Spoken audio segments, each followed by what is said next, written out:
আসসালামু আলাইকুম রহমতুল্লাহ বারকাতুহু। প্রিয় মুসলিম ভাই সব, আমি মাওলানা ফরিদউদ্দিন আল মোবারক বলতেছি।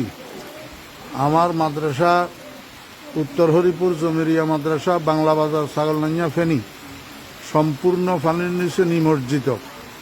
মাদ্রাসার তিন সেট ঘরগুলা দেখতেছেন আপনারা, সম্পূর্ণ পানির নিচে, এবং রান্নাঘর পানির নিচে, মসজিদের ভবন এবং মাদ্রাসার ভবন নিচতলার প্রায় ৬২ পানির নিচে। মাদ্রাসার নিচে নামলেই অঠাই পানি, যেখানে ছাত্র শিক্ষকদের মাথার উপরেও ১ হাত পানি। এমতো অবস্থায় আমাদের খাওয়া দাওয়া, পায়খানা প্রস্রাব অসুবিধা হইতেছে, খাওয়ার পানির অসুবিধা হইতেছে। আপনারা দেখেন, এই শতাধিক ছাত্র শিক্ষক মাদ্রাসায় পানিবন্দী হইয়া রয়েছে। এই অবস্থায় হৃদয়বান মুসলমান ভাইদের এবং বিভিন্ন স্বেচ্ছাসেবক সংগঠনগুলোর কাছে আবেদন, আপনারা মেহরবানি করি এখান থেকে আমার ছাত্র শিক্ষকদেরকে উদ্ধার করেন। ছোট ছোট বাচ্চা এগুলা সাঁতরাইয়া যে রাস্তা পর্যন্ত যাবে এমন এই অবস্থা নাই।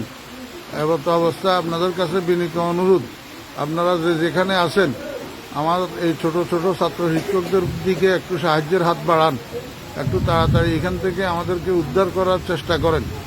আল্লাহ পাক আমাদের সবাইকে হেফাজত করেন। আসসালামু আলাইকুম রহমতুল্লাহ।